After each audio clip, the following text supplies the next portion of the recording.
20 বছরের পরে আমরা কেমন যেন হঠাৎ করেই বড় হয়ে যাই।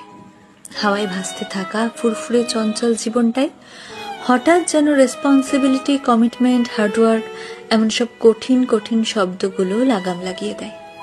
জীবনে ঠিক কি করতে চাইছি এটা বুঝতে বুঝতেই শখের বাক্সে তালা মেরে হাতে তুলে নিতে হয় দায়িত্ববোধের চাবি। বাইরে বেরোতে ইচ্ছে করে না, বন্ধুদের ফোন ধরতেও ইচ্ছে করে না। কেমন যেন সবকিছুর ওপর থেকে হঠাৎ করেই বিশ্বাসটা উঠে যায়।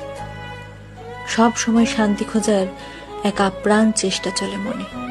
নির্ঘুম রাতের তারারা সাক্ষী থাকে এই গল্পগুলোর। শখের জিনিসগুলোর একটা লম্বা লিস্ট তৈরি হয় মাথায়, কারণ 20 পর বাবার কাছে শখের জিনিসটা চাইতে কেন জানি ভীষণ দ্বিধা বোধ হয়।